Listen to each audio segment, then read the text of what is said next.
Bonjour à tous et bienvenue sur ce podcast. Mon nom est Clément Marianne et avec mon acolyte Franck Poirot, on vous emmène à la rencontre des entrepreneurs d'outre-mer. On vous propose de parler d'entreprise, d'innovation, d'investissement, d'indépendance, à travers le témoignage de femmes et d'hommes créoles qui ont eu l'audace de se lancer. Nous échangerons avec eux sur leur parcours, leurs succès, mais aussi leurs erreurs, leurs échecs et de la particularité d'entreprendre dans les DOM. Allez, c'est parti, on vous emmène avec nous. Dans cet épisode, nous allons à la rencontre de Riyad et Maud, les fondateurs de Digital Blimby, une agence de marketing spécialisée en social media à La Réunion. Ils nous parlent de leur retour au pays, des premiers pas dans l'entrepreneuriat, de la croissance de leur boîte et comment ils s'organisent pour entreprendre en couple et gérer boulot et vie de famille. Un épisode riche qu'on vous invite à découvrir sans plus tarder. C'est parti. Bonjour à tous et bienvenue dans ce nouvel épisode du podcast des entrepreneurs d'outre-mer. Épisode un peu spécial comme d'habitude parce que on reçoit deux entrepreneurs et c'est la première fois qu'on reçoit un couple d'entrepreneurs et on est ravis de vous avoir avec nous, Riyad et Maud. Comment allez-vous? Salut Clément, ça va? Merci, ravi d'être là ce matin. Salut les gars, ça va? On est super en forme, prêt pour notre premier podcast. Trop cool. Franck, comment ça va? Là, pour une fois, t'es pas matinal, enfin matinal, mais pas à 3 heures du mat, puisque tu es avec nous à La Réunion. Et très heureux de t'avoir ici sous le soleil. Comment ça va? Ouais, moi aussi très très heureux d'être là. Et effectivement, ça change la vie là de pas avoir à enregistrer un épisode à 1h ou 2h du matin. Je suis en pleine forme. J'ai mangé un bon petit macadamia chocolat avant de commencer cet épisode. Donc, ouais, je suis en pleine forme. Et donc, on disait, ouais, épisode un peu spécial. D'ailleurs, ça s'est pas entendu là, mais on était dans un deuxième enregistrement parce qu'on a eu un petit souci technique. Et là, ça y est, on est prêt à repartir.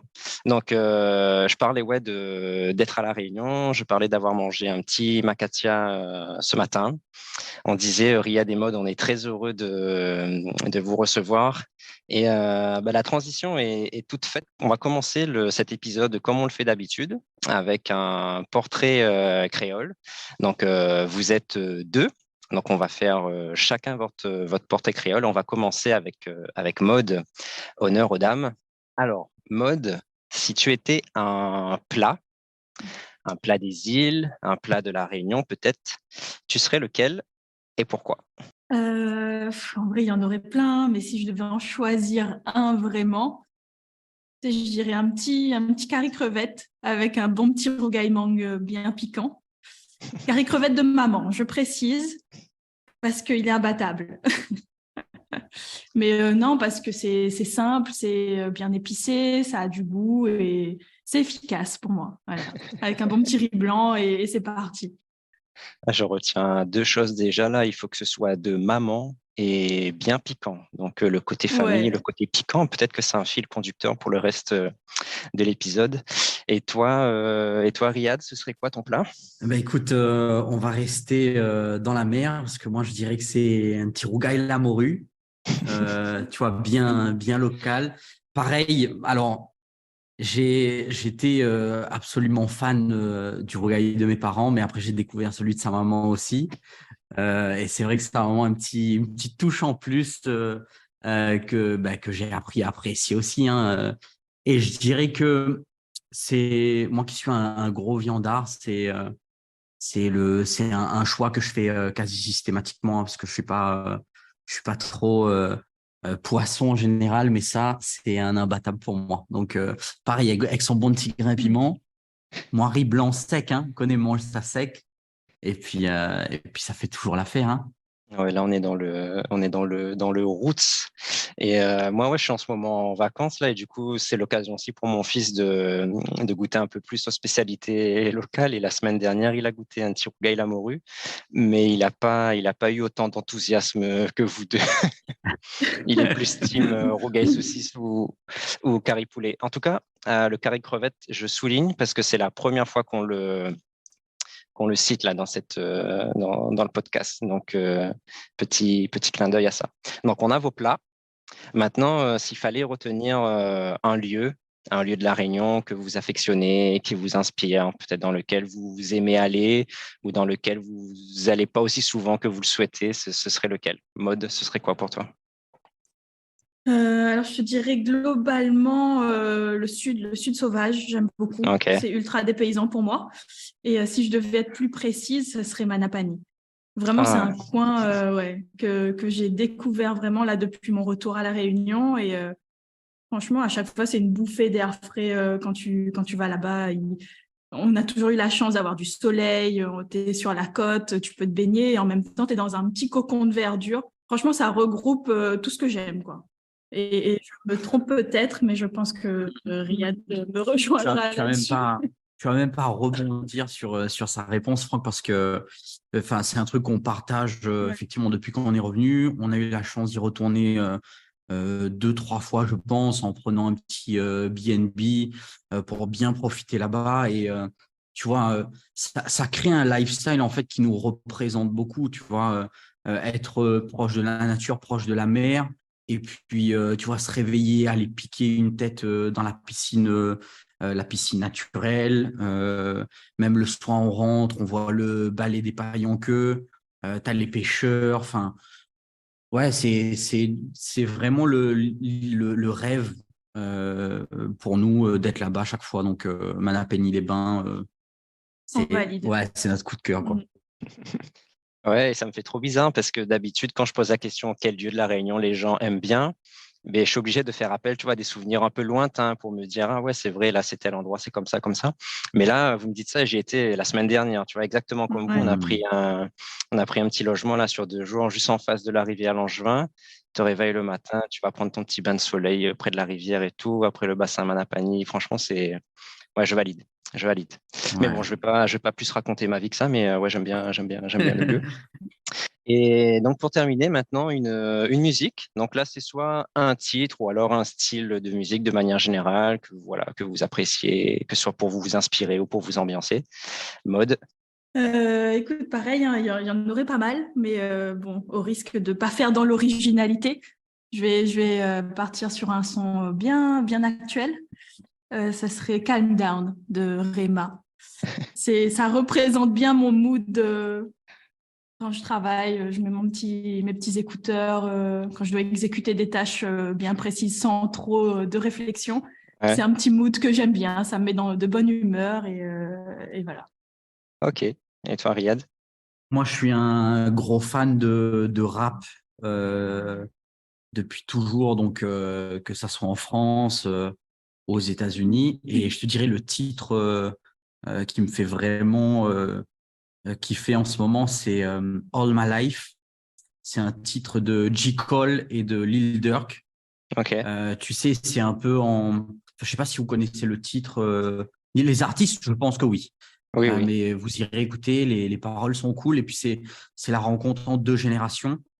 J. Cole qui est un petit peu plus de l'ancienne école avec des textes profonds et Lil Durk qui amène une nouvelle fraîcheur. Et c'est une rencontre des styles, tu vois. Pour moi, ça représente bien le rap actuel, la musique actuelle. C'est que ceux qui restent ouverts, en tout cas qui gardent l'esprit ouvert, peuvent toujours kiffer autant. Tu sais, il y a plein de gens qui te disent oui, le rap c'était mieux avant ou la musique c'était mieux avant. Moi, je pense que si tu gardes l'esprit ouvert, tu as toujours de quoi prendre des claques chaque mois, chaque année sur des artistes, quoi. Ouais, je suis d'accord. Donc, je vous invite à découvrir ça, les gars. Je vois Clément qui s'impatiente de réactiver son micro là, parce qu'à chaque fois qu'on arrive à cette partie de musique, il a toujours un truc à dire. Donc Clément, ne t'impatiente pas, tu vas reprendre la parole. Et je fais juste la transition pour dire que Clément va donc nous parler de ce qu'il a à dire sur vos choix musicaux.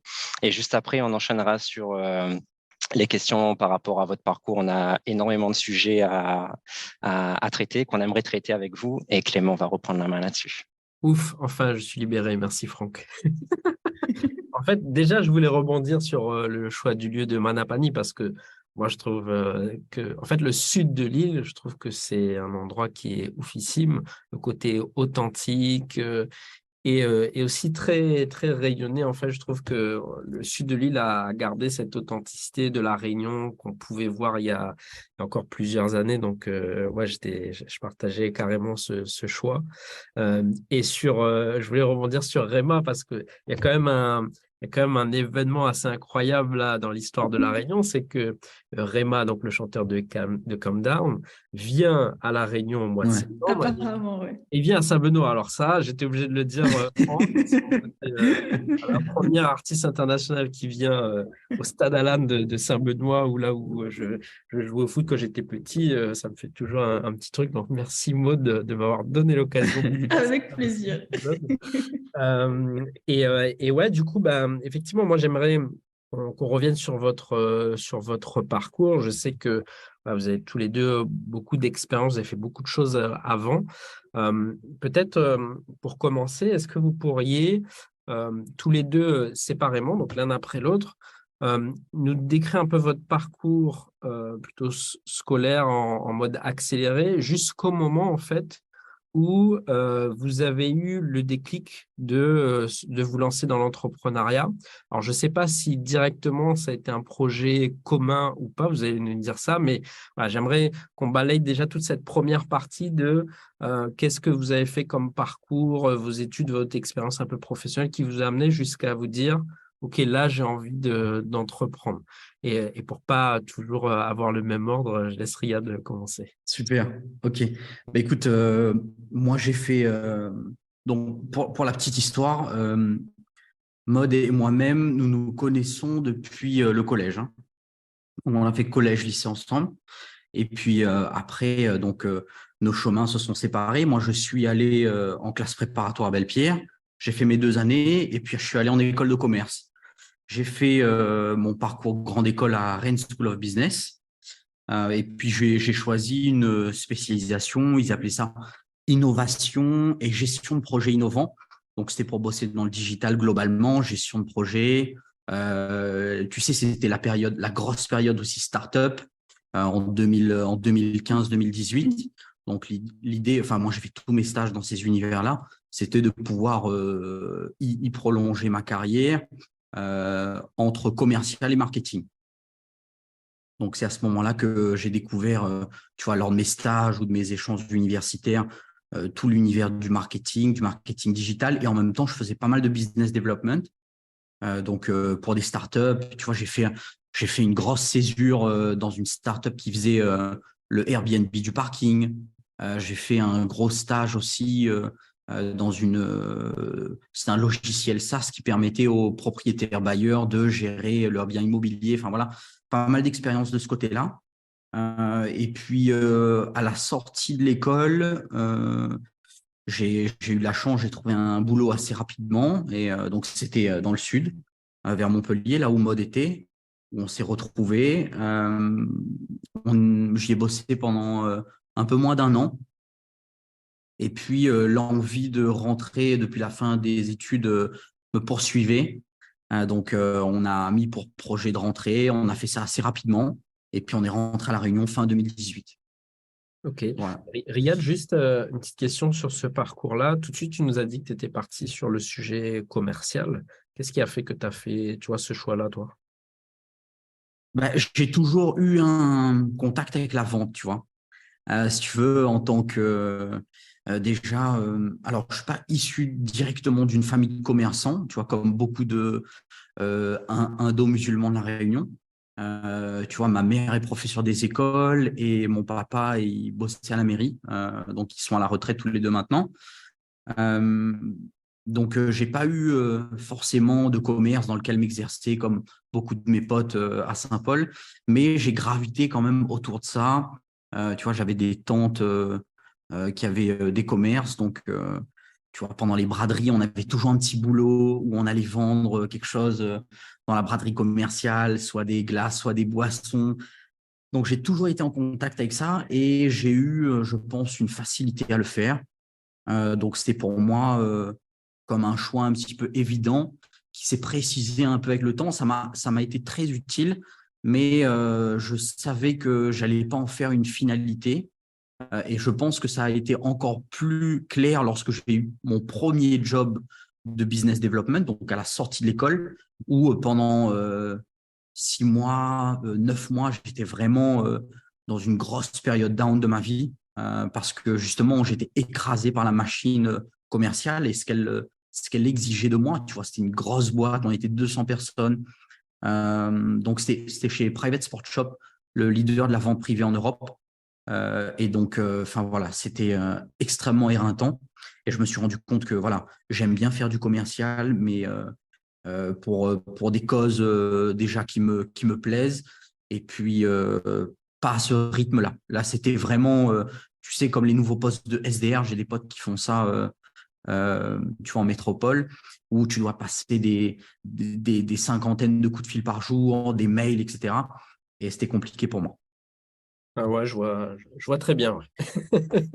Non, parce que j'ai fait, moi, j'ai fait cette partie SDR parce que en me formant à l'entrepreneuriat, bah, j'ai vu aussi que le commerce était important et je trouve que c'est assez, malgré tout, formateur. Donc, merci aussi de me parler de ça. Peut-être, Riyad, pour les gens qui ne connaissent pas ce monde un peu commercial, est-ce que tu peux définir le terme de SDR? Ça consiste en quoi? Alors, c'est Sales Development Representative. Donc, je ne sais pas si je le prononce bien, mais en gros, c'est développer du lead pour après les gestionnaires de compte. Moi, je faisais c'était un peu plus transversal à l'époque. Hein. Je te dis ça, c'était en sortie d'école, ça devait être donc 2017-2018. Je pense que c'était pas aussi précisé dans la chaîne de process qu'aujourd'hui.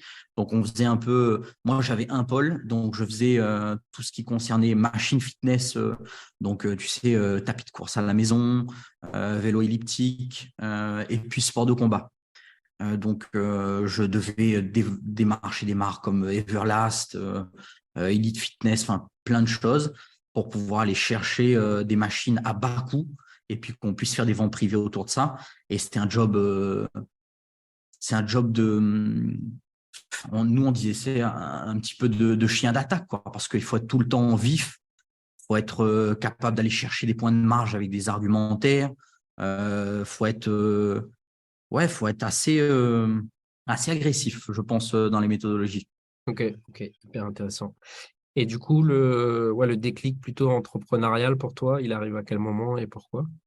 Déjà, comme je te disais, cette période-là, je pense qu'elle a été très formatrice parce qu'elle m'a permis de savoir ce que je ne voulais pas faire. Ça, je pense que c'est important aussi dans une carrière. Et puis, c'est toujours resté dans un coin de ma tête, surtout que j'avais pris donc la branche innovation entrepreneuriat autour des projets digitaux. Donc, je me suis dit, écoute, à un moment donné, je vais me donner la chance de le faire. Et puis, j'ai toujours gardé en moi, si tu veux, cet aspect. La communauté indo-musulmane à La Réunion est très liée au commerce et à l'entrepreneuriat. Et j'ai toujours dit à mon père, oui, papa, je vois tous mes potes, tu vois, ils ont des commerces, la famille a entrepris et tout. Pourquoi nous, on n'a pas fait, tu vois? Surtout que son père à lui, ils avaient déjà des belles boutiques. Ils faisaient de l'import, ils vendaient du prêt-à-porter à Saint-Paul. Et donc, ça fonctionnait pour eux, mais mon père n'a pas voulu reprendre à une époque, tu vois. Ça fonctionnait moins bien et c'est toujours resté un petit peu avec moi. Donc, je me suis dit, écoute, dès que je vais avoir l'occasion de le faire, je vais essayer de remettre un petit peu l'entrepreneuriat dans notre famille parce que c'est un héritage qui est fort, tu vois. Et donc, le déclic, il est venu. Donc, on a décidé de rentrer à La Réunion. J'anticipe un petit peu sur l'histoire de mode, mais fin 2018. C'est à ce moment-là qu'on s'est mariés, qu'on a cherché du boulot en rentrant à La Réunion. Donc, moi, j'ai commencé à bosser et puis c'est toujours resté dans un coin de ma tête. L'entrepreneuriat, après, il est arrivé 2 ans et demi quand même après cette expérience en CDI à La Réunion parce que je devais à nouveau me refamiliariser avec le marché, comprendre un petit peu l'évolution qu'il y a eu sur le marché local, les besoins et puis le temps aussi de me faire un petit nom sur la place, tu vois. Donc, ça a été progressif. Hein. C'est resté dans un coin de ma tête, mais j'ai été patient. Ouais, je comprends. Ok, écoute, c'était très clair. On va refaire un petit retour en arrière avec Maud et après on reprendra à ce niveau du parcours. Maud, est-ce que toi, tu peux aussi, pareil, nous décrire un petit peu ton parcours global qui t'a emmené jusque cette phase que Riyad vient de décrire, qui est le déclic un peu entrepreneurial pour vous deux? Ouais, écoute, bon, du coup, le début de l'histoire, Riyad vous l'a un peu dit, hein, on a fait tout notre parcours scolaire classique ensemble, collège, lycée, et puis moi, après, à l'inverse, j'ai choisi une voie totalement différente. Donc, je suis architecte de formation. J'ai suivi une école d'architecture, donc j'ai commencé au port, pardon. Donc, j'ai fait ma licence au port, et puis après, avec des copines, on était prêtes, on s'est dit, vas-y, on y va, on saute la mer et on va continuer là-bas.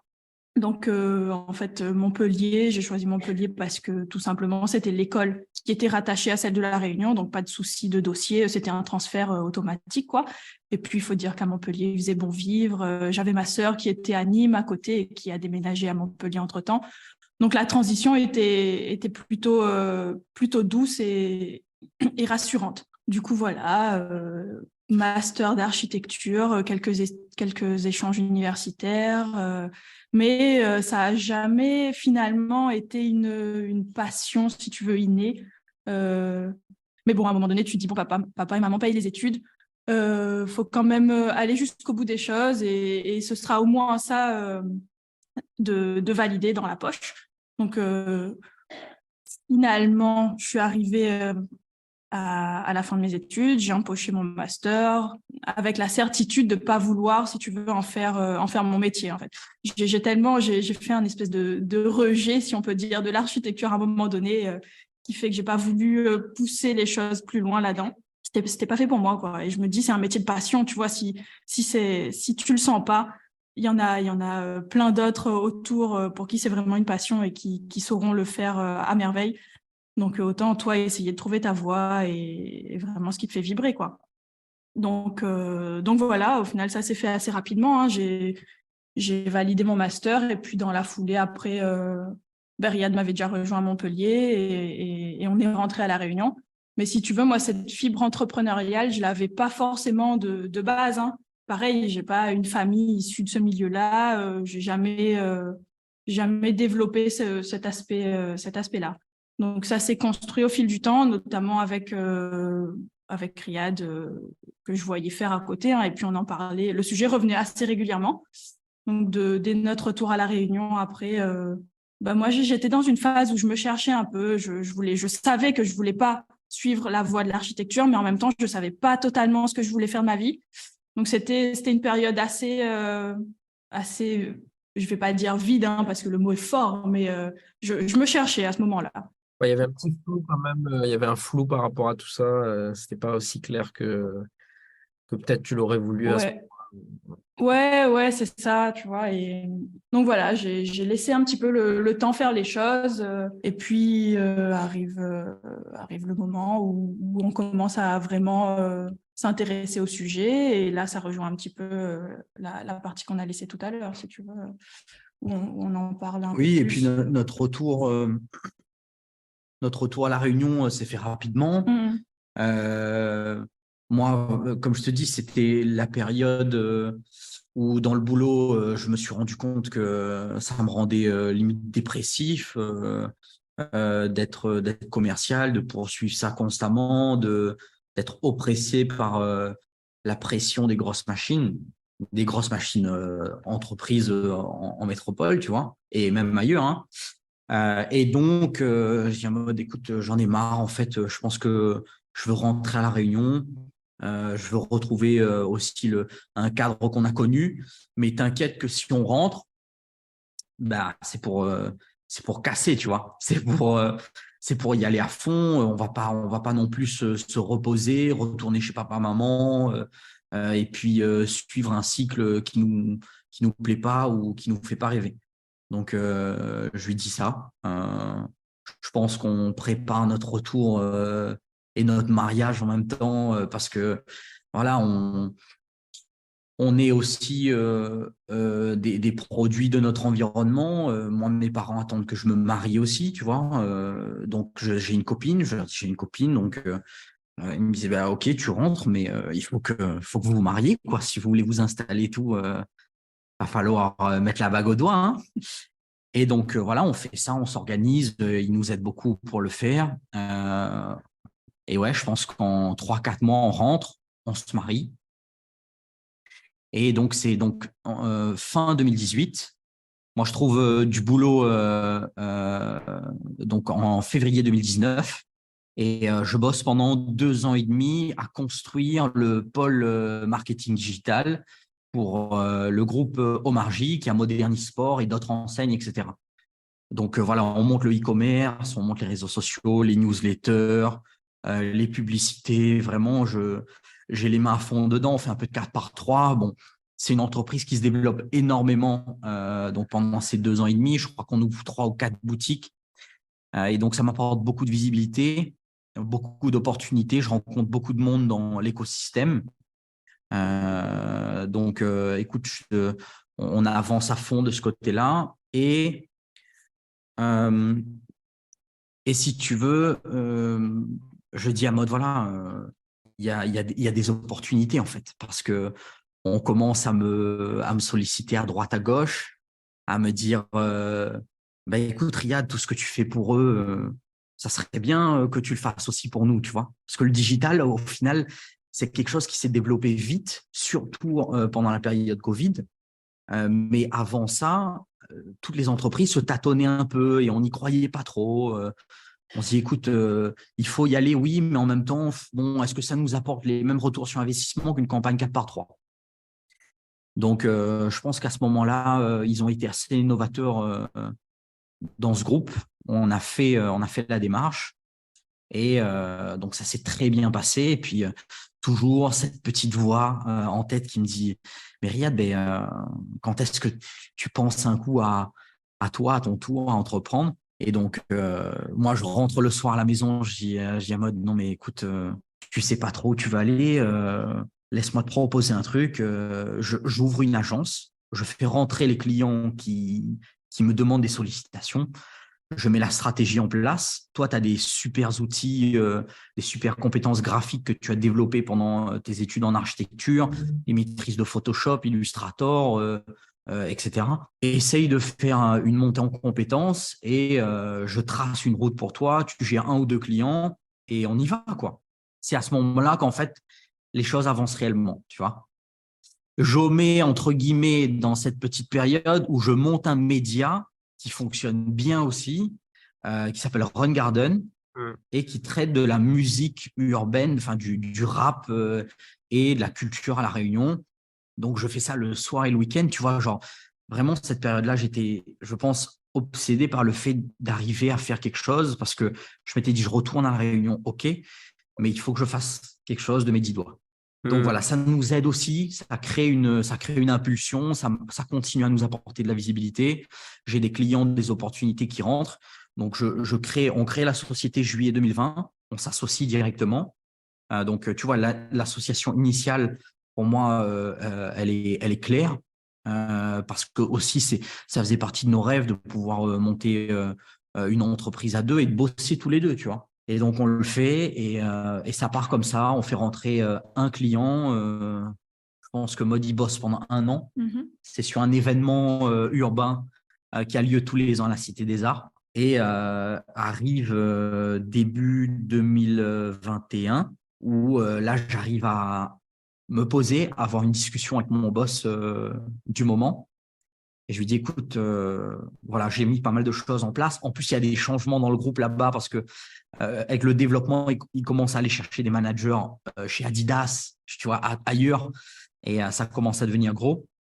Et donc, je me dis, écoute, voilà, c'est le moment d'aller, moi, tenter mon truc. Il connaissait mon rêve dès le départ, je lui en avais parlé. Son but, il était très clair, c'était de m'accompagner aussi à monter en compétences pendant ces années-là. Donc, ça s'est fait comme ça. On est parti en très bons termes. Et donc là, je me suis mis à fond avec Mode sur l'agence. Donc, tu vois, l'agence a existé quand même pendant 1 an en sous-marin, entre juillet 2020 et mai 2021. avec un ou deux clients. Ouais, la transition est hyper intéressante, je trouve, parce que, tu vois, il y a un sujet, je trouve, dont on parle assez peu dans les parcours un peu entrepreneuriaux, en tout cas dans ce qu'on en voit. Tu sais, je trouve qu'il y a toujours un peu cette dualité entre la réalité et ce qui transparaît un peu sur les réseaux. Et ça, et je pense que vous connaissez ça même bien mieux que moi. Et je trouve qu'il y a un côté qui revient souvent dans les parcours entrepreneuriaux qui est que, en fait, les gens, généralement, essayent quand même d'avoir pas un parachute, mais un backup quand même. Tu vois, de dire, bon, on n'a pas tout lâché du jour au lendemain et c'est quelque chose qui se fait avec une transition et avec une stratégie réfléchie de se dire, OK, à quel moment on bascule. Et je trouve que dans là, ce que vous êtes en train d'expliquer, se dire, bah, OK, on lance une agence dans un premier temps, tu laisses Maud travailler avec un client. Je pense que c'est aussi des tests. Vous avez un peu poké finalement le concept de dire, est-ce que l'agence, ça va fonctionner? Est-ce qu'on va avoir des clients? Est-ce qu'ils seront contents? Et ensuite, une fois que tu avais sécurisé ce côté-là et que tout le monde était rassuré, bah, tu as lâché un petit peu aussi, toi, ce qui a rapporté aussi, enfin, ce qui vous permettait de vivre aussi, j'imagine. Et je trouve que c'est important de le dire parce que bah, là, dans votre cas, c'est ça, mais il y a aussi beaucoup d'entrepreneurs bah, qui se lancent grâce à Pôle emploi. Tu vois, c'est un truc qui est un peu tabou, je trouve, dans l'entrepreneuriat, mais il y a beaucoup d'entrepreneurs qui sont au Pôle emploi parce qu'ils ont eu une rupture conventionnelle, parce qu'ils ont utilisé le mécanisme de démission pour création d'entreprise qui vient d'être voté, etc. Et c'est important de le souligner. Donc, merci de nous partager ça. Il y a... Avec plaisir. Et puis Ouais, Clément, vas-y. juste pour rajouter un truc sur ce que tu dis, c'est que nous, c'est notre foyer qui allait être Oui, dépendant c'est de ce que cette j'allais aventure. dire, tu vois, c'est Tu clair. vois, donc tu mets pas en risque un foyer, une indépendance, un appartement, un loyer. On n'était pas encore parents à ce moment-là, mais tu vois, c'est une somme de choses qui font que normalement, si une personne raisonnable et que tu conçois tous les éléments de l'équation, tu es obligé de passer par ces vérifications pour déjà rassurer ton esprit et puis t'assurer de réussir. Ouais, même si tu peux jamais être sûr à 100%, mais au moins tu peux diminuer les risques que tu prends, en fait. Je pense que pour moi, l'équation, c'est ça, c'est comment tu fais pour être sûr que le risque que tu prends, il est le moins important possible en sachant qu'il y a toujours une part aussi d'inconnu et ça fait partie du jeu. Sinon, ça serait pas aussi excitant. Mais effectivement, c'est très, très intéressant. Il y a une chose sur laquelle je voulais rebondir, c'est le média que tu as lancé. Euh, Moi, je trouve que c'est important cette transition-là que tu soulignais tout à l'heure. Et je voudrais que tu nous expliques un peu, toi, pourquoi tu as fait ça à la base. Parce que j'imagine un petit peu comme nous, quand on fait ce podcast, on le fait pour une raison voilà, qui nous anime, etc. Mais derrière, c'est aussi des retombées en termes de visibilité, en termes d'impact aussi que tu peux avoir sur le territoire. Et tu l'as dit d'ailleurs, je crois qu'un de vos premiers deals, c'était justement pendant un événement qui était peut-être lié à ça. Toi, quand tu l'as lancé ce média à la base, quelle était ton idée et quelles étaient justement les répercussions, au-delà de ce que tu nous as déjà dit, sur ton projet entrepreneurial? Oui, bah alors si tu veux, l'idée de ce média, c'était de nourrir une passion, qui est la passion pour le rap, la musique. Ils disent musique urbaine. Après, je sais que c'est un terme qui est un peu décrié aussi, mais ce qui vient entre guillemets ce qui est moins vu aussi à la Réunion. Tu vois, il y a des musiques, les musiques soleil qui sont beaucoup plus mises en avant. Et moi, mon idée, tu vois, quand je pitchais le truc, c'était je veux faire le bouscapé local. Et tout ce qui s'ensuit, avec les interviews, les concepts, vraiment avec beaucoup d'ambition. Donc, c'était ça l'objet premier. Et après, je m'imaginais, tu vois, pouvoir en vivre, pouvoir monter des concepts, des deals avec des marques. J'ai commencé à développer un petit peu tout cet univers, toute cette réflexion. Et je pense qu'à un moment donné, j'ai pas réussi à vendre le projet. Et puis, je me suis rendu compte aussi que structurellement, la Réunion, on n'avait pas aussi toutes les structures financières, enfin, celles qui payent en métropole, c'est-à-dire les maisons de disques, tout ce qui est Sony, les grosses boîtes tu vois, Universal, etc., qui font des avances pour les artistes, pour le promotionnel. À La Réunion, si un artiste veut faire sa promotion, généralement, il le sort de sa poche. Et donc, tu vois, les perspectives économiques pour nous, donc on était une équipe de bénévoles, on était 5-6 personnes à écrire les articles, à aller faire les vidéos, les interviews, tout ça, c'était soir et week-end. Donc, en parallèle de mon CDI, donc c'était vraiment la passion. Et puis, à un moment donné, ça s'est essoufflé. Pourquoi? Parce que je me suis rendu compte, j'ai vu la réalité économique du marché. Je me suis dit, écoute, je ne pourrais pas en faire quelque chose qui se transformera et qui, pour moi, pour construire la longévité d'un projet, il faut qu'à un moment donné, on réussisse à y mettre un peu de financier. Sinon, c'est compliqué. Pour tout projet, demain, s'il n'y a pas, à un moment donné, tu y investis plusieurs heures par semaine. Et moi, c'était au moins 2 heures tous les soirs. Et les week-ends, je partais en interview tous les samedis matins. Donc, c'était colossal comme somme de travail. Tu vois, j'ai investi dans des caméras. Je pense sur une année, j'ai dû investir 5-6 000 euros dans des caméras, l'essence tous les week-ends, toutes les semaines pour aller faire des interviews des artistes qui étaient 100% gratuits, tu vois. Et à un moment donné, je ne m'y retrouvais malheureusement plus. Et il fallait que je puisse trouver quelque chose dans lequel j'allais investir mon temps et qui allait pouvoir aussi subvenir à nos besoins familiaux. Tu vois.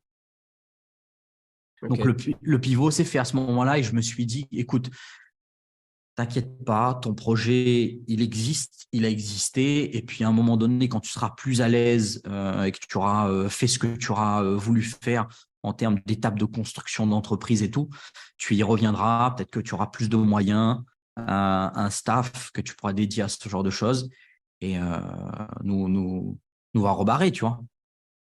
Mais malgré effectivement que l'expérience soit terminée, est-ce que tu penses que d'une manière ou d'une autre, ça a contribué, tu vois, à ce que vous avez fait ensuite, à la création de l'agence ou pas forcément? Totalement, parce qu'en fait, tu vois, on n'imagine pas la somme de compétences qu'on peut acquérir à travers un projet gratuit, tu vois, à travers un projet passion. J'ai appris à développer à démarcher des artistes. J'ai appris à leur vendre des concepts. J'ai appris à échanger avec des médias. On m'a invité à la télé à ce moment-là quand j'avais monté ce truc. J'écrivais des articles. Je gérais des réseaux sociaux. Je pense qu'en un an et demi, RG, donc Run Garden, est passé de 0 abonnés à 20 000 abonnés, tu vois, sur Facebook et Instagram, de mes 10 doigts. Donc, il y a des compétences, en fait, qui deviennent des acquis et qui te permettent de casser des barrières mentales sur la réussite d'un projet. La seule barrière, moi, l'échec que j'ai considéré à ce niveau-là, c'était la partie rentabilité du projet. Mais tout le reste, c'était que du bénéfice. Et ça a été un tremplin au final pour la création de l'agence parce qu'effectivement, comme tu le disais, le premier projet, le premier événement urbain est entré grâce à ce média. Donc, même si à un moment donné, on mène des projets qui on a l'impression, bon, s'il y a de la passion, voilà, c'est ce qui compte, mais bon, on y retrouvera quelque chose. On développe des compétences d'une vie, tu vois. Non, mais c'est hyper intéressant. Et des fois, tu sais, il y a un peu ce côté-là où on se dit, oui, il faut trouver un projet passion, mais c'est vrai que des fois, les projets passion ne peuvent pas forcément se transformer en projet entrepreneuriaux. Et aussi, ce qui fait la différence entre, pour moi, une association ou une entreprise, c'est-à-dire que tu peux effectivement te dire, tu peux continuer à faire ce que tu aimes faire et ne pas chercher de rentabilité, mais dans ce cas-là, tu pars plutôt sur un modèle associatif à but non lucratif, même si tu peux aussi embaucher des gens, etc. Mais en tout cas, je pense que c'est naturellement, si tu bascules plutôt dans ce côté-là, ou alors de se dire, tu vas y chercher une rentabilité ou via du sponsoring, enfin via plein de choses, et tu en crées une entreprise. Mais en tout cas, je trouve que c'est important de le souligner que oui, la passion, c'est bien, mais c'est malheureusement pas suffisant pour tenir. Oui, tout à fait. Pas toujours. Pas toujours, exactement. Et aussi, Clément, c'est qu'il y a eu entre guillemets, des échecs avant d'arriver à aujourd'hui. Tu vois, moi, j'ai lancé une boîte aussi. Avant ça, je voulais lancer ma marque de lunettes solaires. Ouais. qui s'appelait l'Ardère Optique. Pareil, ça fonctionnait bien. Je faisais 100% e-commerce, je faisais mes pubs et tout. Tout ce cheminement-là a servi en fait à la… Mais bon, c'est des projets desquels je ne parle plus, mais Maud et moi connaissons l'histoire. Et aujourd'hui, entre guillemets, ce qu'on a réussi à faire, c'est parce qu'il y a des échecs dans l'ombre que les gens n'ont pas vus et qui nous ont construits, tu vois. Et pour moi, c'est indissociable en fait du succès à un moment donné, de la réussite d'un projet. Il faut échouer, il faut découvrir, il faut comprendre qu'en fait, malgré le travail et l'obstination, des fois, il y a des projets qui ne sont pas amenés à être viables économiquement. Des fois, il faut accepter de se dire que le potentiel économique à La Réunion sur du e-commerce à 100% ne te permettra pas de monter une équipe, ne te permettra pas de… Tu vois, il y a des réalités qu'il faut que tu découvres et c'est bien que ça se passe comme ça. Ouais. Bah, c'est intéressant aussi ce que tu dis, puisqu'on on a reçu en début d'année Catherine Claas, qui est la Ouais. fondatrice de Zoal, et on avait justement cette discussion sur le e-commerce à La Réunion. Est-ce que ça fonctionne, est-ce que ça fonctionne pas? Pour les auditeurs qui n'ont pas encore écouté cet épisode, je vous invite vraiment à aller l'écouter, puisqu'on va vraiment dans le détail de ça. Je voudrais peut-être donner un peu la parole à Franck, qui avait sûrement des questions aussi sur tout ça, et peut-être revenir aussi sur l'agence digitale Bilimbi, mais voilà, je laisse Franck prendre un peu la main dessus. Ouais, je commençais à bouillonner aussi un peu là de mon côté. Il y a un mot que tu as employé, Riyad, sur lequel j'aimerais rebondir, c'est barrière mentale. Peut-être un peu dans le sens de plafond de verre, tu vois, de te dire que cette chose-là, je vais pas y arriver, et en le faisant, je me rends compte que oui. Mais j'aimerais aussi employer le terme un peu peut-être de biais mental. C'est-à-dire des choses où on se dit ça, je vais y arriver, ou ça, je sais que c'est ce que je veux faire, et finalement de se rendre compte qu'on était dans une histoire qu'on se racontait. Et je trouve que vos parcours scolaires, par exemple, sont un peu représentatifs de ça, où Maud se lance dans l'architecture et se rend compte que c'est pas fait pour elle finalement. Toi, Riyad, tu te lances dans, tu disais, le business, le commercial, parce que tu baignais un peu de manière indirecte là-dedans étant petit, et tu te rends compte que finalement, le commercial tel qu'il t'a été présenté sur ce premier poste-là ne t'a pas plu. Et donc, finalement, il y a ce côté-là où il y a d'un côté des choses où on ne pense pas pouvoir y aller par timidité, on se dit que c'est pas fait pour soi ou quoi. Et puis des choses où on se dit je vais y aller, et finalement se rendre compte en cours de chemin que c'était pas fait pour soi non plus. Et donc vous avez employé aussi cette expression de se définir par ce qu'on veut pas faire. Et donc c'est plus facile de savoir ce qu'on veut pas faire, et à partir de là d'essayer de partir dans des directions. Et après, quand on part dans ces directions-là, effectivement, on peut aller dans plusieurs projets, plusieurs tests, et comme vous disiez, on n'aboutit pas toujours à quelque chose qui fonctionne, ou tel qu'on l'avait imaginé en tout cas. Mais je trouve que ouais, c'est très important. Moi, je trouve, tu vois, tu es passé un peu rapidement dessus, et c'est normal, mais c'est hyper important de souligner que avant un peu les succès, mais il y a toujours cette phase de test et de recherche, et on apprend toujours énormément. Et je me rappelle, moi, pendant mes études, un truc qui m'avait un peu marqué, c'est quand on disait les gens qui font de la recherche sur l'histoire scientifique, par exemple sur l'histoire mathématique, ils cherchaient toujours à retrouver, par exemple, les brouillons des scientifiques, pas tellement pour trouver comment est-ce qu'ils ont réussi à démontrer un théorème, mais par quel chemin de pensée ils sont passés avant de trouver la bonne solution pour arriver à trouver telle ou telle solution. Et moi, je trouve que quand on décrypte le parcours d'une entreprise, c'est toujours facile de comprendre pourquoi ça a marché. Mais en vrai, il y a aussi énormément d'éléments qui sont un peu sous-jacents, et qu'on voit pas tout le temps. Et donc, c'est aussi un peu l'occasion là de parler de ça. Et donc, on voit, il y a un parcours scolaire qui vous a amené dans une certaine direction. Tu disais aussi que vous êtes le produit de vos environnements, donc avec une influence familiale assez grande aussi. Tout ça mis en chemin, ça vous amène finalement à aller pas à pas vers la création de Digital Bilimbi, votre agence de marketing digital. Du coup, aujourd'hui, on est en 2023. Digital Bilimbi, c'est quoi? Allez, on fait une petite pause de 3 secondes dans le podcast. Toi qui es en train de nous écouter, si le podcast te plaît, pense à liker, commenter, nous mettre une note, ça nous fera très plaisir et ça donne de la visibilité à notre invité. C'est bon, tu as mis ton like, tu as écrit ton commentaire, tu as mis ta note, c'est parti, on passe à la suite. Digital Bilimbi, c'est quoi? C'est une agence aujourd'hui on est 8 personnes, nous compris, hein. Mais c'est 8 personnes qui travaillent au quotidien pour le compte d'une vingtaine de clients, si je ne me trompe pas. Essentiellement axés sur le marketing digital. C'est une petite structure qu'on a construite finalement en, on va dire, 2 ans vraiment. Hein, c'est à partir de 2021 vraiment où on a commencé à mettre en place tout ça et où on a embauché notre premier alternant. Pour compléter, c'est une agence donc, qui est positionnée sur le marketing digital, mais qui est résolument experte sur le social media. C'est ce qu'on vend aujourd'hui à fond. C'est le positionnement qu'on a défini, tu vois, après déjà 3 ans d'exercice là. Et donc, on aide nos clients à faire 3 choses principales.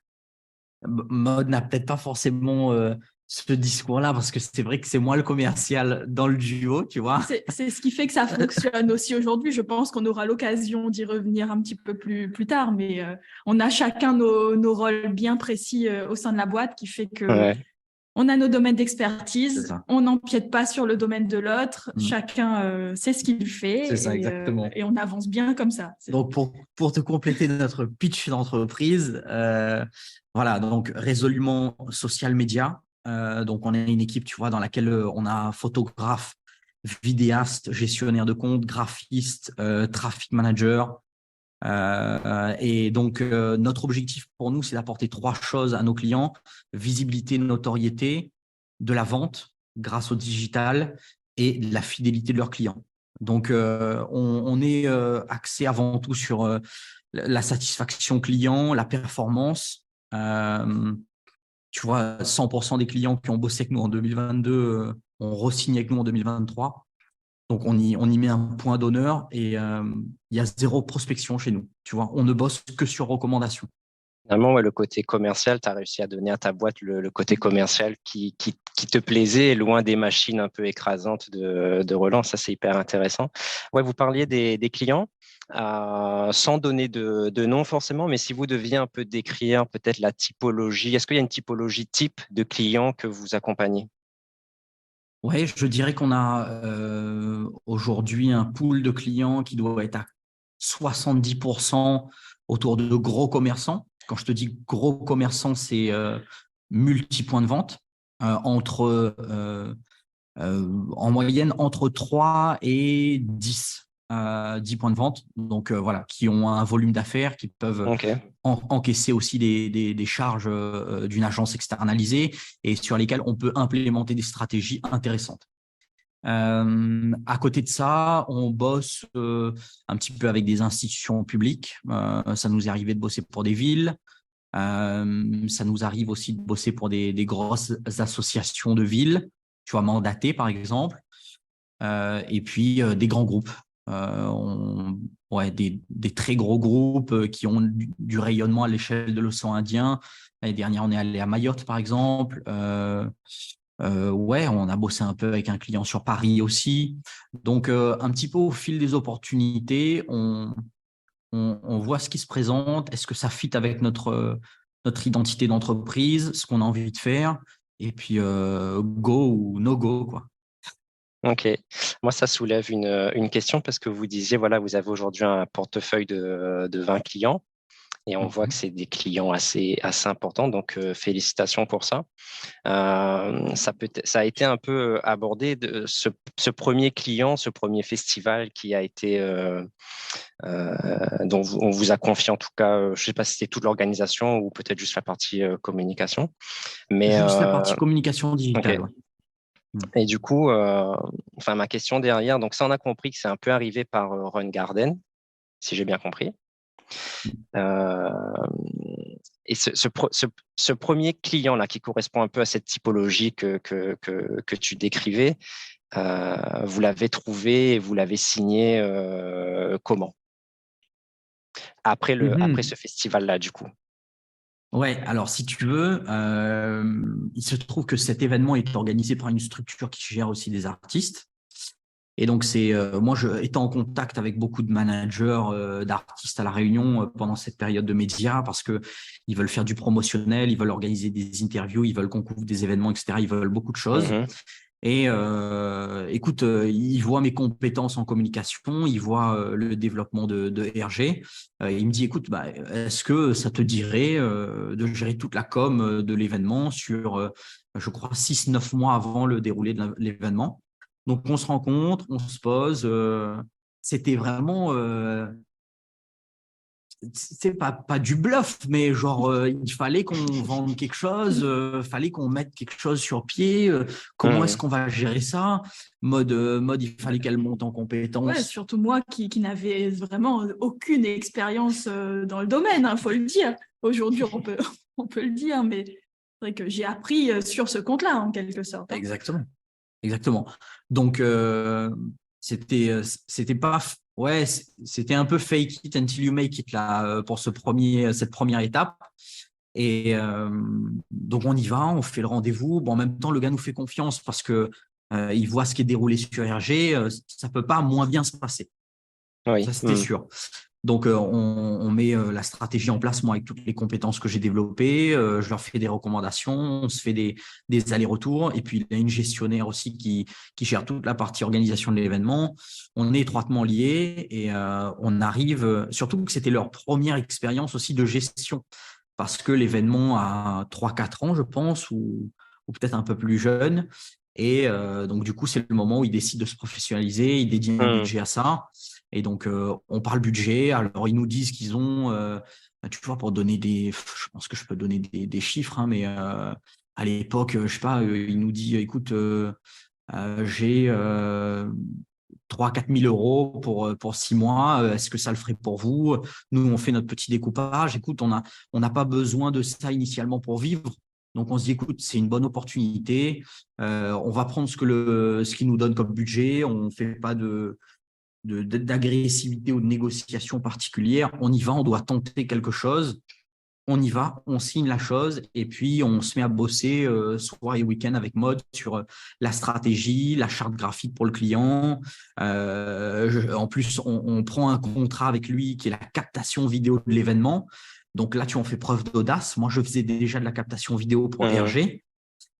Et je monte une équipe, on est 3 personnes, il y a du cadrage sur stabilisateur, il y a du cadrage fixe. Et puis on prend le son avec la régie, on découpe, je crois, une dizaine d'épisodes avec un générique et tout. Vraiment, c'était là, on a monté en galon vite fait et on s'est dit, vas-y, on fait ça pro. On regarde ce qui est fait en France, aux États-Unis et on réplique pour l'émission qu'on va créer pour La Réunion. On va surperformer. C'est ce qu'on a voulu faire. Donc, on a délivré à fond. Et donc, c'était ultra satisfait. Et donc, je crois qu'on a poursuivi après avec eux pour la prochaine édition. Donc, voilà, c'est passé un petit peu comme ça, hein, beaucoup d'audace. Et puis, on ne se dit pas... non, on va pas être capable de le faire, etc. Et c'est, je pense, tu sais, comme je parlais de barrière mentale, moi, je sais que moi, je suis un forceur, tu vois. Et Mode est plutôt du genre, non, mais on n'a jamais fait ça. Oui, moi, j'ai toujours ce syndrome de l'imposteur qui était probablement justifié à l'époque, mais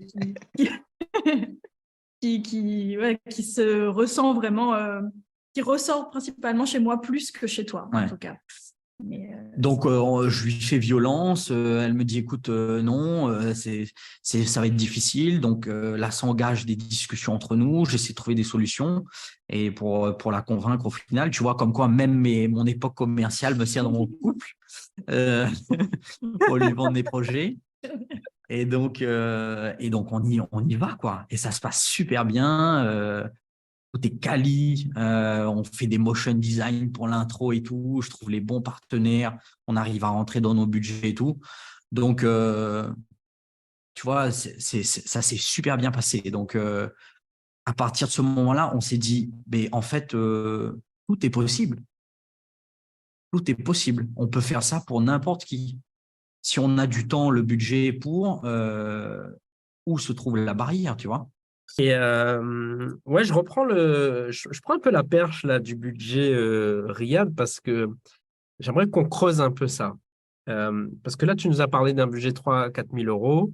À côté, tu nous as parlé quand même de dispositifs de ouf. Du Ouais, coup, alors les 3 000 à 4 000 euros, c'était que pour la partie gestion de la com sur 6 mois. Et après, il y avait un autre budget pour la captation vidéo. ah, d'accord, ok. En fait, je te Oui. pose quand même la question, je pense que dans tous les cas, de toute façon, vous avez au début sûrement accepté de faire de l'investissement et de travailler en n'étant pas forcément rentable à 100%, ou peut-être pas, tu nous le diras, mais comment on fait, tu vois, pour passer de cette logique de j'investis sur le développement de ma boîte, la montée en compétences, capter mes premiers clients, les fidéliser. Donc, cette phase où finalement tu acceptes de ne pas forcément gagner de l'argent, en tout cas de ne pas être rentable et d'accepter des budgets, de dire OK, on y va, go, et de toute façon, c'est un investissement pour nous.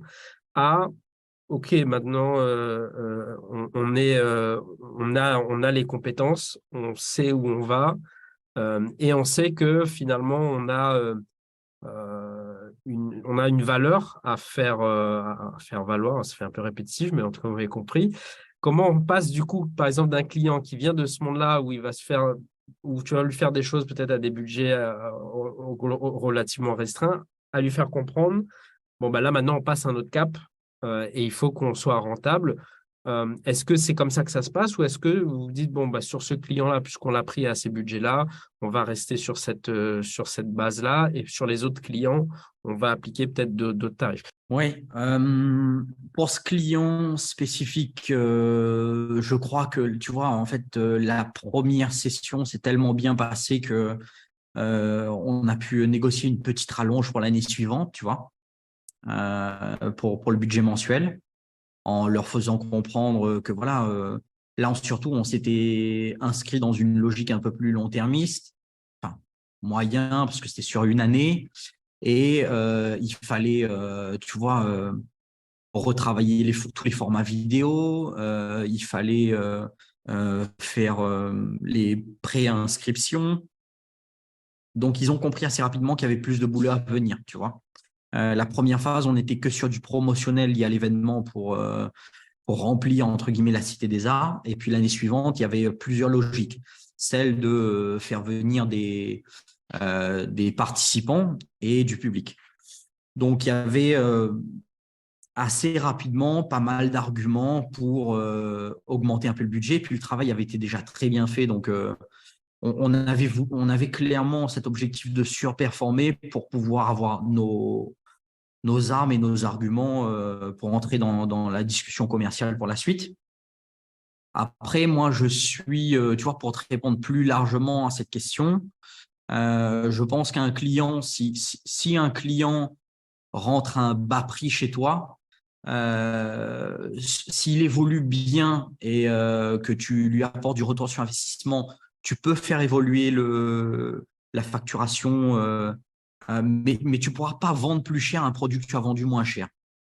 Ouais, je suis d'accord. Tu vois, c'est ce que j'ai pu rencontrer ces dernières années. Donc, on fait des ventes additionnelles, on vend un complément de produit, mais tu ne peux pas juste, enfin, à mon sens, hein, dire écoute, l'année dernière, tu as payé 1003 pour ça.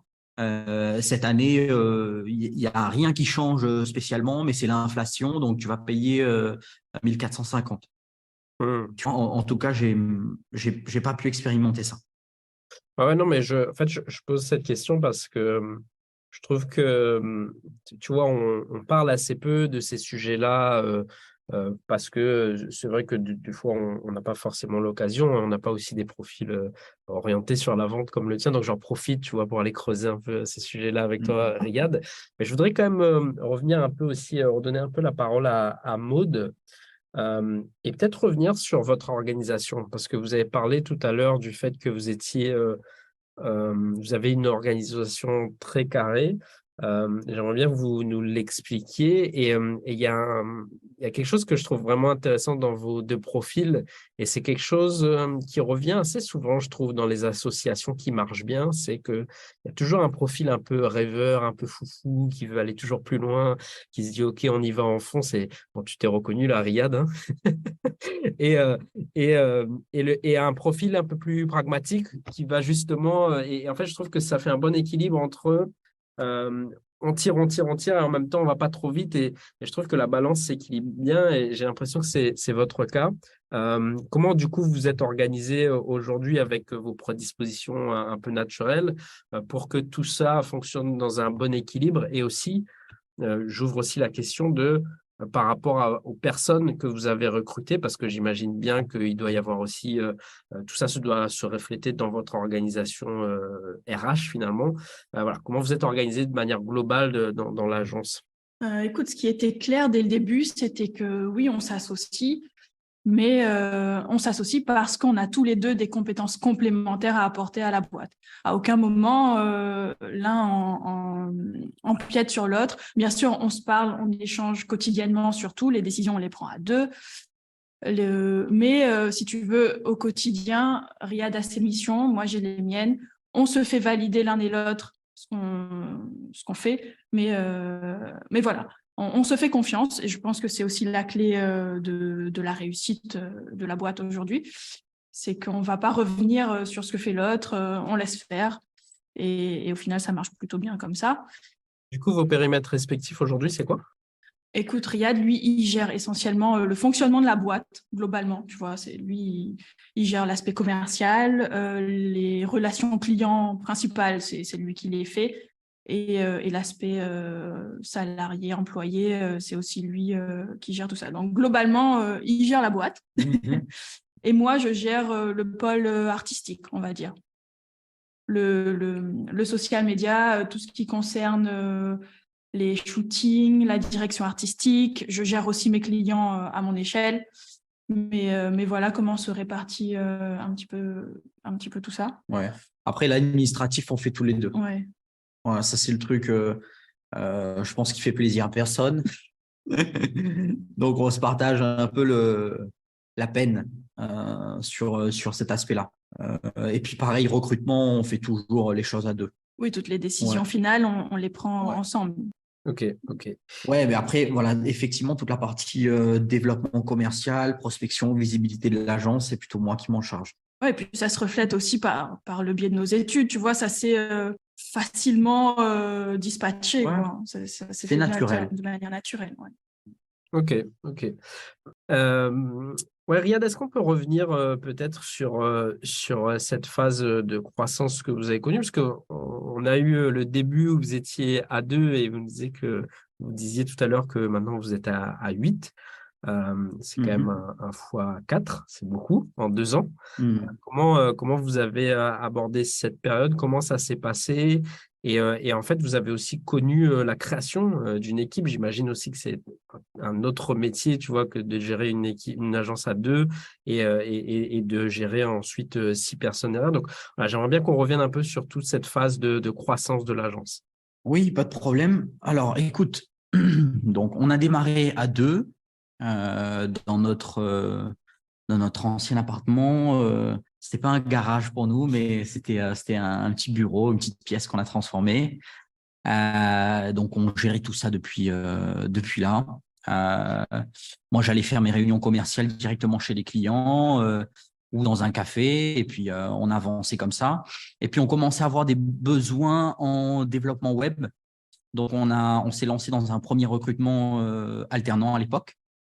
Donc, c'était Océane qui nous avait rejoint. Donc, elle était super compétente, profil multicasquette. Elle gérait autant une partie maquettage, graphisme que du développement web très bien. Donc, on a pu développer pas mal de projets avec elle sur lesquels on n'avait pas encore les compétences avant. Pour être un petit peu plus transversal, tu vois, et répondre par exemple à des demandes plus globales, parce que généralement, les clients entraient chez nous avec plusieurs besoins. Un besoin de reprendre la communication, un besoin de monter un site, un besoin de faire une refonte de site, etc. Donc, on a pu répondre à ça assez rapidement. On voulait pas trop s'engager sur un premier contrat parce que voilà, on s'était dit que la rentabilité de la boîte et puis les premiers fonds devaient aller vers nous pour qu'on puisse se rémunérer et puis pour pouvoir créer un rythme en fait à l'agence. Donc, on avait recruté Océane en alternance, on avait eu des aides de l'État, donc le profil était assez bien financé. Donc, ça s'est développé comme ça. On a signé, je pense, le premier mois que je rejoins l'agence officiellement à temps plein, donc c'est juin 2021. Je pense qu'on doit signer coup sur coup 2 clients, 2 beaux clients qui développent bien notre CA et à ce moment-là, c'est parti comme ça, quoi. Hein. On bosse jusqu'à fin 2021 comme ça. On arrive à 4 personnes donc chez nous. T'imagines, les employés arrivent chez nous le matin. Salut Riyad, salut Maud. Il faut dire qu'on n'a pas un penthouse. Hein, un penthouse. Hein. Bon, c'était déjà un beau, je crois que c'était un F4. Ouais. Hein, un F4 dans lequel on avait quand même pas mal d'espace. Puis le bureau, voilà. Ouais. Après, tu vois, le midi, les pauses déjeuner, c'est dans notre salon avec nos chats. Enfin, voilà, tu vois, le vrai délire du départ, quoi. Et on a bossé. Et puis, en décembre, on s'est dit, vas-y, faut qu'on cherche un bureau. Non, on va pas s'arrêter là. En même temps, Maud est tombée enceinte. Donc, c'est dit, vas-y, il faut qu'on sépare. Ouais, faut qu'on sépare nos vies et le bureau, qu'on retrouve un peu notre vie privée, même si ça n'empiétait pas du tout. Hein, on arrivait vraiment à caler les choses à leur place. Donc, on trouve ces locaux dans lesquels on est. On déménage aussi l'appart. Ouais, et puis là, les choses se sont accélérées. Maud bosse avec moi vraiment jusqu'à la fin de sa grossesse. Je pense que encore une semaine avant, elle devait être en shooting avec l'équipe. Donc ça, on le souligne pas trop. Moi, j'essaie d'en parler, mais après, je sais qu'elle n'affichera pas tout ça sur les réseaux. Mais voilà, elle a été avec nous jusqu'au bout. Pareil, elle a gardé ses clients. Elle a fait 10 mois en distanciel. Donc après l'arrivée de Heyman. Mais elle bossait quand même sur ses comptes. Hein, donc, comment tu sais, aujourd'hui, ils disent girl boss ou mompreneur sur Instagram. Working mom. Working, voilà, c'est ça. Donc, à fond comme ça. Et moi, j'ai développé l'agence à fond, à balle. Oui, ouais. Il faut dire qu'il y a énormément de choses qui se sont passées entre le moment où moi j'ai accouché et où je suis revenue physiquement au bureau. Ouais, la boîte avait changé. Ouais. La boîte avait changé. Je pense qu'on devait être déjà à 6. Hein, plus toi, non? Oui, on était 6. Ouais. 6 ou ouais. Entre 6 et 7. Maud revient. Voilà, elle me faisait confiance pour développer le commercial et tout.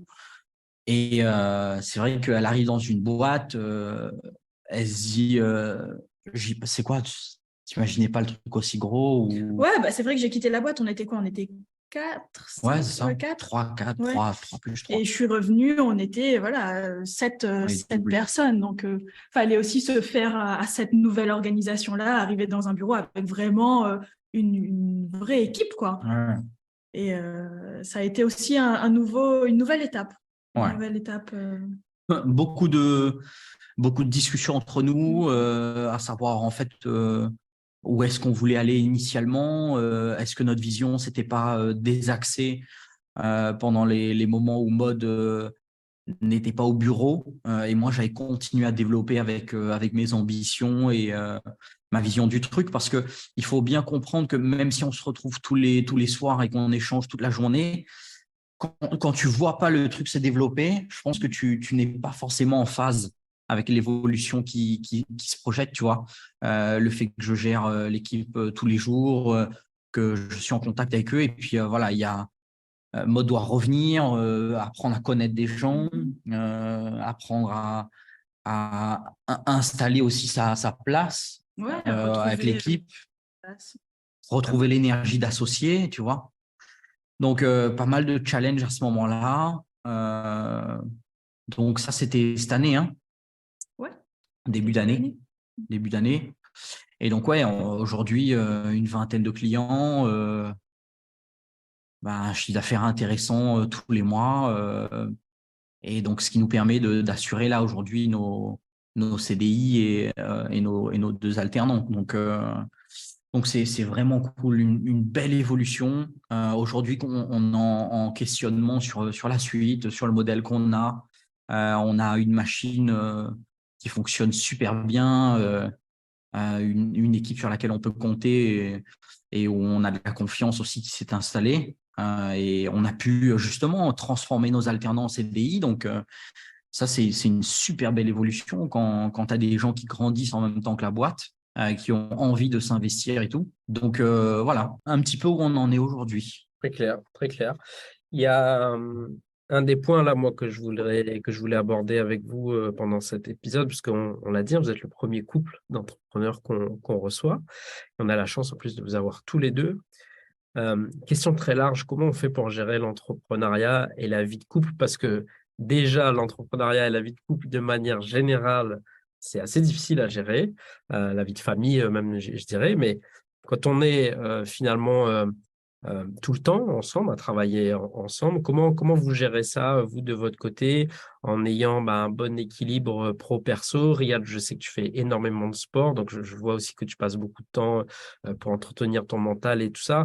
Voilà. Est-ce que vous pouvez nous donner peut-être une vision de comment vous gérez ça et peut-être aussi donner des conseils à ceux qui seraient peut-être dans la même situation que vous, ou en tout cas qui auront envie de se lancer dans cette aventure à deux? Écoute, faut pas se mentir, hein, la vie professionnelle est omniprésente. Les discussions professionnelles ne s'arrêtent pas au bureau. Genre à 17h, quand on va récupérer Ayman, c'est pas là où on se dit, bon, oui, effectivement, on coupe du bureau, mais on continue à en parler. C'est malgré nous, ça nous suit, tu vois, c'est indissociable. Mais après, c'est des choses avec lesquelles on a appris à s'y faire, hein. On vit avec, ça nous dérange pas plus que ça, autant Riyad que moi. Je pense que c'est aussi en fonction des personnalités de chacun. Tu vois, nous, je sais que ça nous dérange pas de parler boulot à 23h le soir ou quoi, même si on est à la maison, et Iman dort, on se concentre sur nos projets, etc. Mais ouais, je pense que c'est vraiment selon les personnalités de chacun. Certaines personnes seront peut-être plus structurées que nous, tu veux dire? Ouais, qui se mettront un peu plus de limites. Nous, c'est vrai que même si on coupe à 17h, on va récupérer Ayman. Le pro reste présent. Ouais, c'est ça. Pour compléter, je dirais que c'est pas fait pour tout le monde. Ouais, déjà. Ouais. Nous, on se connaît depuis pas mal de temps. On sait comment l'un fonctionne et l'autre aussi. Et on a trouvé notre méthode, je pense, notre équilibre. Et on est tellement passionnés maintenant que c'est vrai que les discussions professionnelles sont passionnées aussi. Donc, tu vois, ça fait partie de notre identité maintenant, l'entrepreneuriat, je pense. On l'a complètement intégré et je pense qu'on vit très bien avec ça. Après, les limites qu'on se met, c'est on a compris, surtout depuis l'arrivée de notre fils, qu'il fallait quand même créer des limites, tu vois, mettre des limites à ce qu'on peut faire et ne plus faire. C'est-à-dire que le soir, Riyad, moi je dépose Ayman le matin à la crèche. Riyad, à 17h15, il va le récupérer. Et à ce moment-là, on se dit la partie boulot, en tout cas, est finie et on entame la vie pro. C'est-à-dire, on fait des repas, on profite de notre fils. Et les week-ends aussi. Ouais, les week-ends. C'est très important de consacrer autant à sa vie pro, mais savoir consacrer du temps à sa vie perso et au plaisir du week-end, profiter de la famille. Le temps passe ultra vite. On s'en rend compte encore plus aujourd'hui. Ayman a 1 an, 1 an et 2 mois là, et on ne veut rien louper non plus. Donc, il faut absolument mettre des limites. Mais ça nous a permis d'avoir une vie dont on a rêvé, je pense. Tu vois, on bosse beaucoup, mais d'une certaine manière, on a la liberté, tu vois, de bosser beaucoup et de faire ce qu'on aime, de bien gagner notre vie, de de construire notre équipe. Je veux dire, il nous arrive une galère, on peut s'en occuper tout de suite. On peut le faire, tu vois, on n'a pas de permission à demander.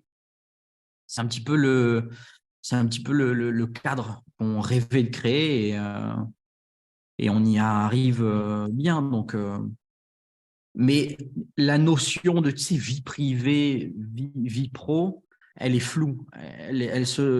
Tu vois, tu passes tellement de temps à travailler que, en fait, c'est juste une continuation dans laquelle tu as des moments de boulot dur, dans lesquels tu as des moments de plaisir aussi forts.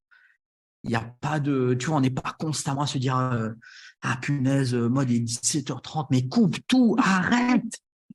De toute façon, il faut être honnête, on ne se lance pas là-dedans en couple si on n'est pas prêt à assumer une vie 100% consacrée à notre boîte aussi. Hein. Ouais. Après, tu mets le curseur là où tu veux, tu vois. Nous, j'ai eu des ambitions de développement pendant un temps, et puis, tu vois, on aurait pu s'arrêter avant, on pourra y retourner, les choses évoluent rapidement, et récemment, je mettais ça sur LinkedIn, tu vois, la mentalité que tu peux avoir, tu vois, à 25 ans, ne sera certainement pas celle que tu auras à 28 avec un petit peu de développement, avec peut-être un enfant. Tout ça change très vite. Et tu mets le curseur après sur la vie. Moi, je sais que aujourd'hui, ce qui nous rend heureux, c'est le fait de pouvoir bosser sur ce qui nous passionne, de passer du temps en famille, de profiter le week-end et voilà quoi.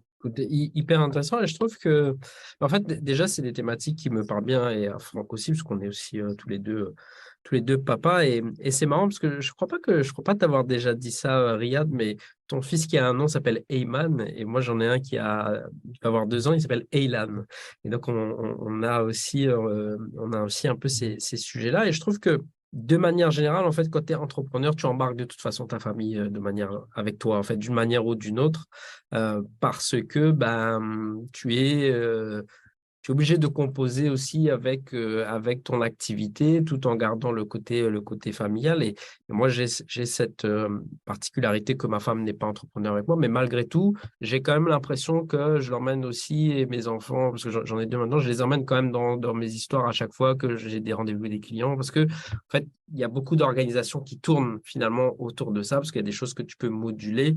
Et c'est vrai, la liberté que l'entrepreneuriat t'amène est assez cool à vivre, mais il y a aussi quelques contraintes et quelque chose avec lesquelles tu dois composer. Et c'est important de le redire. Je trouve que votre témoignage est hyper intéressant à ce niveau.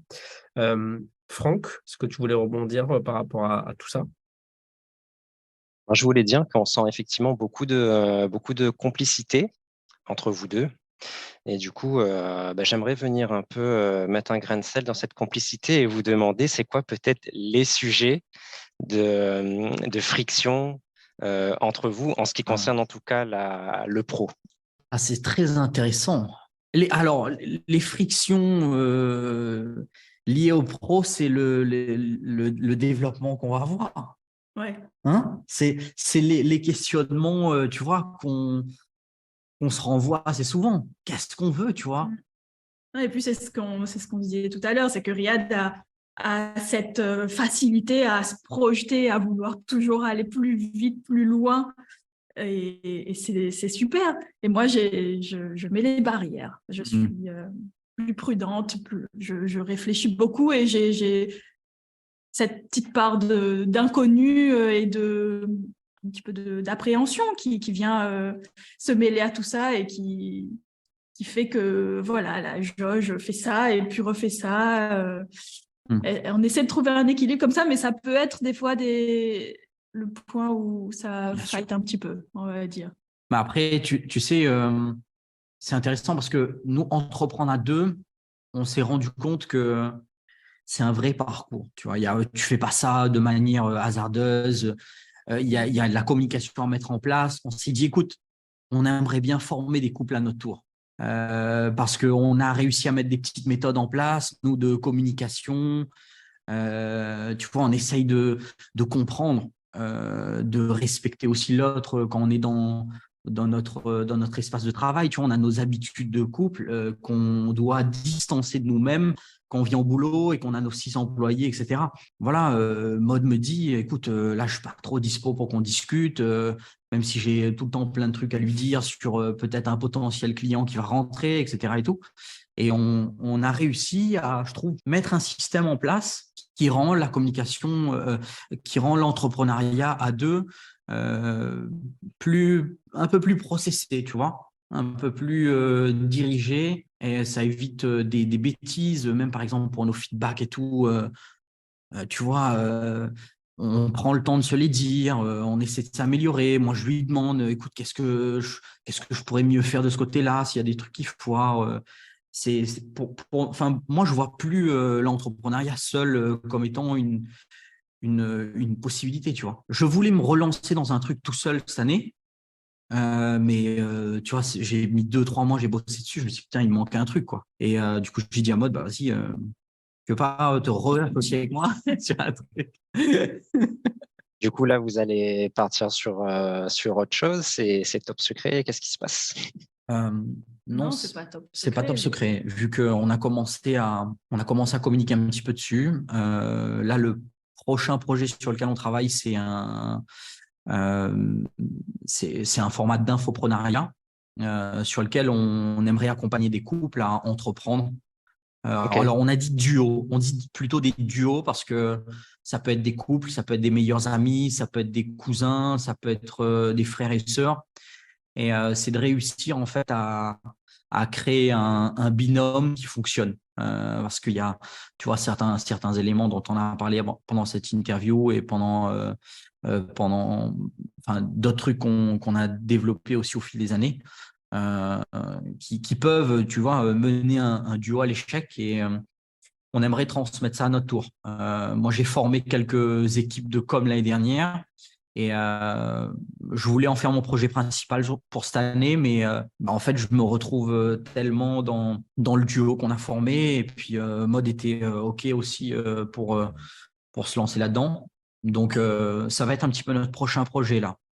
C'est top. Enfin, rien qu'à l'échelle du podcast, on a eu effectivement des. Enfin, je trouve que élargir à la notion de duo, c'est intéressant parce que nous, on a eu un cousin et une cousine qui entreprennent avec les Roms arrangés et Blard. On a eu Mhm. 2 amis qui entreprennent avec l'agence du simple au double. Aujourd'hui, on a vous, Riyad et Maud, qui entreprennent en couple. Et finalement, ouais, dès qu'on est deux ou trois associés, enfin, dès qu'on est 2 associés, on va dire, sur un projet, je trouve qu'il y a des règles à mettre en place pour trouver cet équilibre. Et par exemple, avec Clément, donc moi, je suis en Martinique, lui, à La Réunion.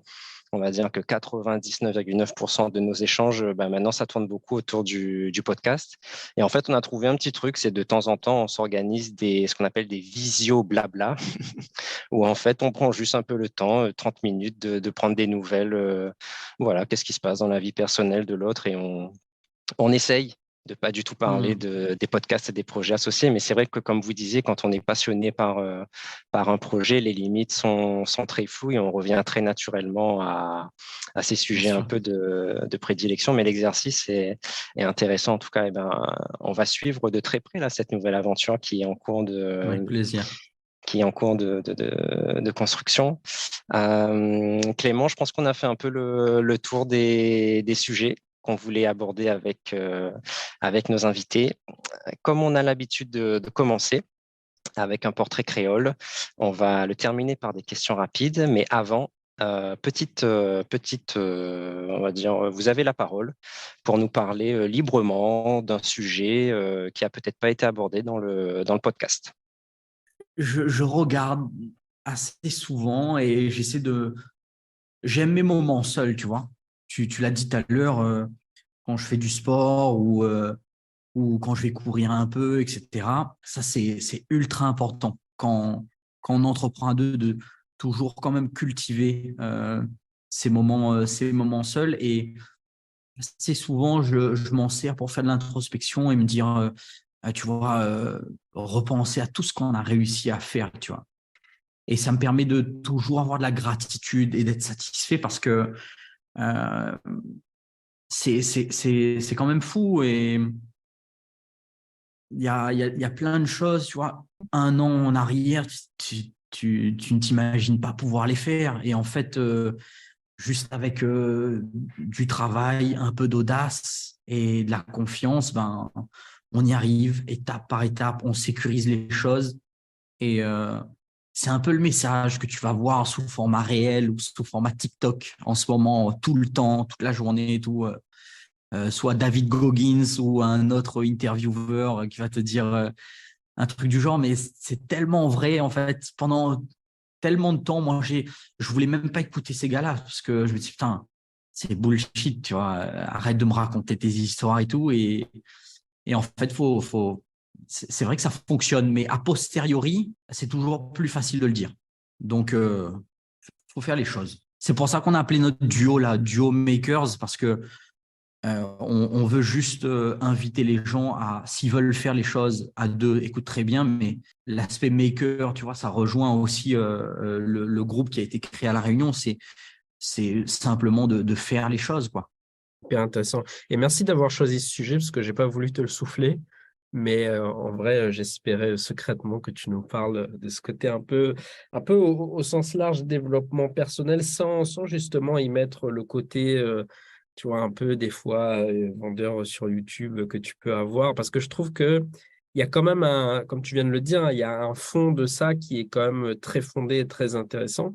Mais en fait, tu vois ces conseils-là autrement quand tu as vécu tout ce parcours-là. Parce que pour moi, l'entrepreneuriat, c'est aussi un cheminement que tu fais à l'intérieur de toi, tu vois. C'est là où tu te découvres, tu apprends aussi à accepter comment tu fonctionnes, que d'autres personnes fonctionnent différemment. Et je trouve que ce côté-là de se recentrer sur soi via le sport ou via plein d'autres choses, et je pense que beaucoup d'entrepreneurs reviennent au sport parce que c'est un des trucs qui catalyse le plus justement ton introspection, en lâchant un peu prise sur tout le boulot de ça. Et je te remercie voilà, de l'avoir redit parce que c'est hyper important. Franck, je sais, tu es un grand adepte de sport aussi, alors j'imagine que tu as un petit truc à rajouter aussi là-dessus. Oui, moi je trouve que, trouver son équilibre, c'est hyper important. Et je trouve que, tu vois, au tout début de l'épisode, tu disais, on arrive pas mal à se définir par la négative. Par rapport à ses choix et tout. Et je trouve aussi qu'on arrive à trouver ce qui contribue à notre équilibre en passant justement par des moments de déséquilibre. Tu parlais de ces mois de down que tu as eu. Et je trouve que quand on passe par une phase compliquée sur plusieurs aspects qui nous oblige la sortie du prochain à se recentrer sur nous, à ce qui nous fait du bien, ça nous aide aussi à trouver les choses qui nous aident à aller mieux, que ce soit le sport, que ce soit passer un moment à la plage, que ce soit passer un moment privilégié en famille avec ses proches ou quoi. On peut tous trouver son petit truc qui nous aide à aller bien.